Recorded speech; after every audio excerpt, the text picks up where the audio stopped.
We will have a declaration. The talks are going extremely well.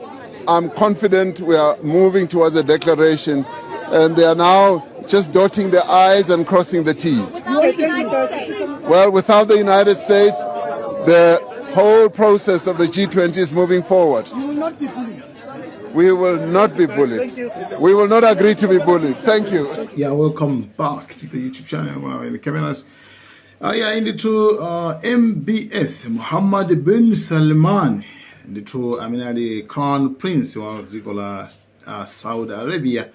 Akuyembekeza kuti adzakhale ndithu president wa dziko la Saudi Arabia kapena kuti king wa ku Saudi Arabia. Mukudziwa kale kuti zoti ku Saudi Arabia kulibe zosankhana kuti tikaponye voti ndiye kenako wina akhale president. Ayi, iwo ndithu ukabadula banja la chifumu kumeneko nkumene udzakhale ndi mwayi ukhala ndithu king kapena president wa dziko limeneli. Otherwise iwe ngati sunabadule banja la chifumu iweyo there is no chance, palibe chance inaliyonse imene ungakhale nayo. Basi ndokhawo ndi amapanga zimenezo kuti angakhale president kapena kuti king.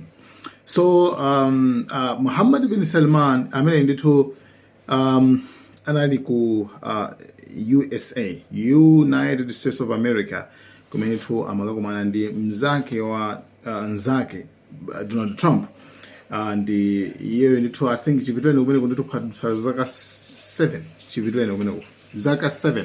So actually Trump wali ndi interest kwambiri ndi Saudi Arabia. Ku Saudi Arabia ndithu Trump ngati pali dziko limene amali kukonda kwambiri Saudi Arabia, and the first trip yake before poyambirira pachatawi na president, first trip ndithu inali ku Saudi Arabia. Komanso kachiwiri kanso kamene ndithu atawinanso president ndithu anapitanso ku Saudi Arabia kumweko. Ku Saudi Arabia kuti kuli chano kumeneko, kumene kuti kuli petrodollar deal, kumene kuti ndithu anagwirizana muzaka 1970 chakuto anagwirizana ndithu pali deal imene anagwirizana ya imechidwa kuti petrodollar deal, imene ndithu imene adawauza kuti akuluakulu mafuta anuwa atu apa palibe chimene mungapange kupatula kuti mafuta awa mudzigulitsa m'madollars.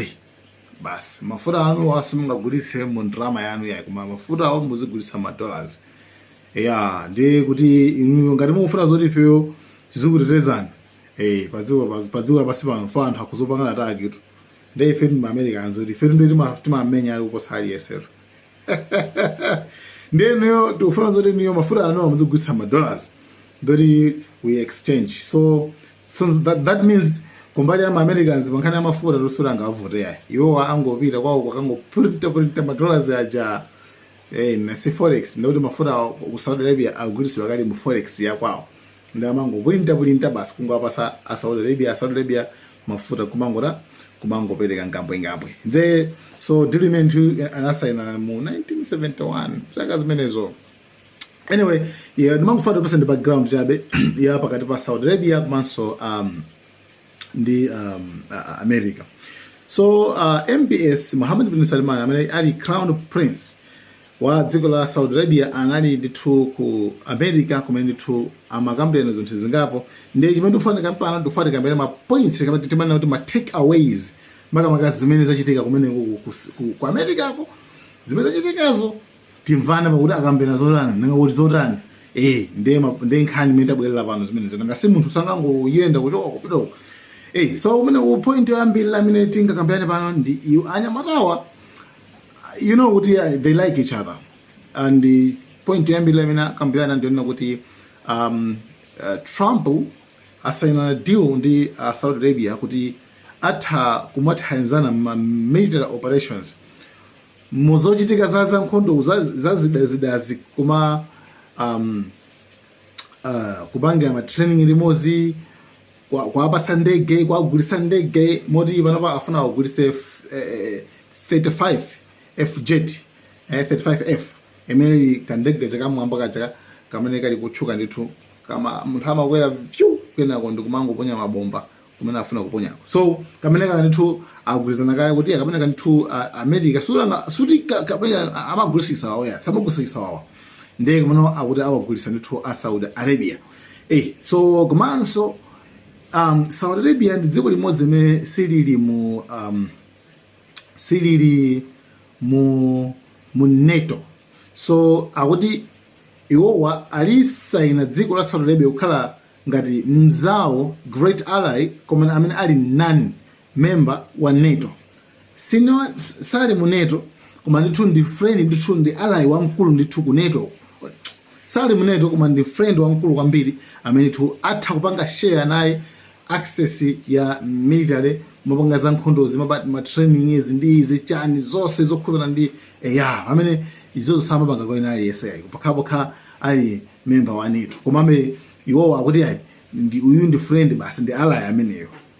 Ndi ally ndithu ndi mkulu, ndi friend ndithu wa Saudi Arabia wa America, ndipo azipanga share ndithu ma information ndi zina ngati ma training izi chani madziwa kale so ma Americans yawo yira ichi. So iwowa ndithu point yoyambira imene take away yoyambira ndi imene ndithu asainana. Number 2, tiyeni yangane nkhani yokhuzana ndi zama business. Anthu wa asainana naso mgwirizano wa ma business kwambiri. Maka Saudi ndithu imapanga kale invest kale ndithu imapanga kale invest ku America ku muzinthu zina zosiyana koma pano paso afuna aonjezere for apoyamba kuna ndithu ampanga invest ndi 600 billion US dollars kwa pano pa kuti afuna ayikweza ndithu ikhale 1 trillion US dollars. Ndalama zimenezo kupanga invest mu dziko limene lili la America kuti mukudziwa kaleso niyo tikamati investment ma business ro amene ndi kuti zama AI uzama chanda you know mpaka ndithu Trump ndithu ali alokono ndithu kwambiri bankhani imene kuti bring the dollars here, I like you Muhammad MPS. So actually nkhani ya business imene ndithu ali zili bwino kwambiri. So I mean take away number 2. Take away number 3 imene inalipo kumene kundionena kuti makamaka pale tulankhani wa ABC. Tulankhani amene anazafosa nkhani yokhuzana ndi nkhani ziwiri.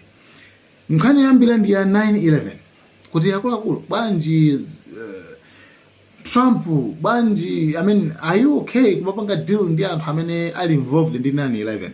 Ndiye iye kayankha kuti actually makamaka Trump wanali uncomfortable sama mvabwino zafosa limene limbo mpaka tulankhani amene anashara pola iwe kwa chogechito kuti news yanje anza ABC fake news imene paka ndi ABC aunda fake kwambiri chifukwa munthu afosa nkhani yokhuzana ndi za 9/11 chifukwa akuti masaudizi anthu aku Saudiko anali involved mu nkhani ya 9/11 kusa ne munthu wange poyankha nangote iyeyo Osama bin Laden anagwisa ntchito anthu aku Saudi choti ngafuna kuononga ubale wathu umene uli pakati pa ife ndi America. Komabe chantisawo khale anthu otero ife ndi anthu ena. So fuso lamba limene. Fuso number 2 ndi fuso lokhuza ndi mtolankhani dzina lake ndithu Jamal Khashoggi.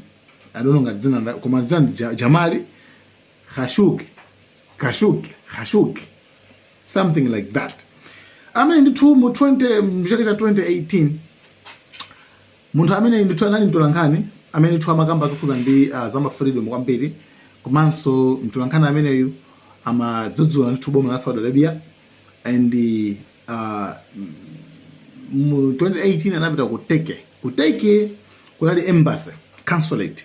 So embassy imeneyi ya Saudi Arabia anapita mmene manalo amene mumu pobwera sanaonekeso koma pobwera anatuluka mali mapisi atamudula nkhani yake simadzuka mpaka napano. Jamal Khashoggi analowa ku embassy imene ya Saudi kuteke dziko la teke potuluka amene manatuluka ndi mapisi anadula mapisi. So nkhani imene mpaka inatchuka and even my Americans intelligence ya America atafufuza za maufulu anapeza kuti amene MPS amene ndi amene adalamula kuti mkulu amene uja mtolankhani amene journalist ameneyo kuti aphedwe.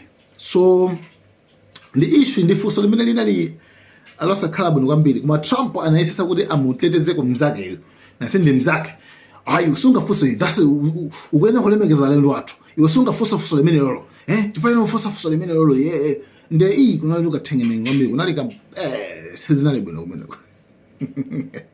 koma Trump anayesesa ndithu kumpanga cover iso like don't worry MPS, I got your back. So that's it. The minute 2 minutes to zinakalia. So can you mean the no yomalizira number 3 or 4? Can you yomalizira and can you cousin the Palestine? So Gandhi Muzozori kuli Abrahamic Alliance, Abrahamic Accords or something like that. Kuli ka ngwirizano gena gamene awukapanga ku Middle East. Amene akutsogolera ndi Israel. Kuti mukudziwa kuti pali zipembedzo zimene zimakhulupiridwa kuti zipembedzozi sosi yake ndi imodzi. Abraham. Pali Yuda, Chislamu, Chikristu. Anthu awa Chiyuda, Chislamu, Chikristu. Anthu awa sosi yawo imakhala imodzi, ndi imodzi. Mukapanga check bwino ndi imodzi. That's why muzapeza kuti mavesi ena even mu Korani ama kamba za Ayuda ama kamba za Kristu mkunena kuti ndi anthu amodzi. Yeah, but check my verse. Actually, I'm not into that. I know some of people are offended. General Chanchane, Wagu, Nigeria, and when I got a blind in, I don't know why you guys so offended. I'm just telling you the facts.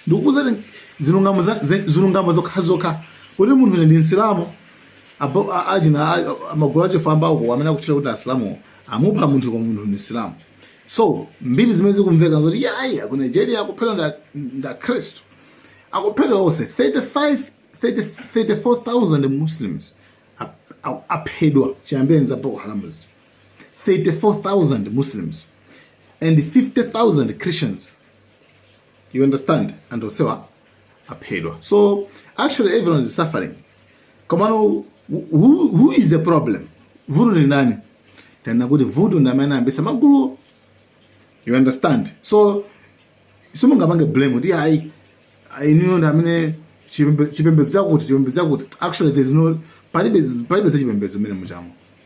Palibe chipembezo mene like I don't know. So that's is mene makuza ndibako photos mene zokuti and hosa uyamphada wambili nkhanya kuza ndi amene waphedwa uja chifukwa ndi Islam also. This is the propaganda mina kupanga. So actually information Mr. Sukudi ifedinga boye banoba ndikumakamba like zinuzamo tumakata banga gather information kujola ku CNN kujola ku BBC kujola koseko komana information ina kusena wandi kuona kuti information ina yawaja ama banga yokondera. You understand? Abale information kumango okondera mbali modzi. Koma ife timakuza ni information yose. Kuda kwako pali society. You know already. Mafana zoti banoba oven kusogolo kono. Okay, ndiga mbasa nkhani naso mapeta wetu mene tikambetsa loko mene koko. So iyo nkhani yokuzana ndi Saudi Arabia komanso Donald J. Trump. So nkhani inakamba bandi yakuzana ndi Palestina inali bwanji so inatawa kayi muno. Anafusa kuti inuyo muipanga muilola muipanga Israel muipanga recognize musindikiza musayina kuti basi Israel ndi dziko ndithu fankhani pano ndeno kuti wena aliyese Trump anapanga convince maiko atatu achiluya kuti aivomereze Israel kuti ndikhale dziko paloka nakuza nikonza kuti nakufuna kuzana mmene Israel inabwerera mmene inayambira. So inonga timukono zali pali question mark. You have to ask yourself kuti why should someone recognize the state of Israel? Muzifuse kuti why should we convince people? Fuso neno kuti why does abanga convince anthu? Tabangi convince anthu kuti avomereze why? Ngati lolo dziko ndithulo linenilo legitimate. dziko la legit. Why ife achita kwa amema anthu kuti alivomereze dziko? Why? Mufufuza kuti there's something there. Pachina chake. And china chake icho chimene ndakufuna kuzana kuti anthu wanangobwera pakatipo. Ena amazabwera kuti ayi basi ayi mu Bible kutuma kuti kodi ife kuti tengereza Bible zakalekale tingolekeza.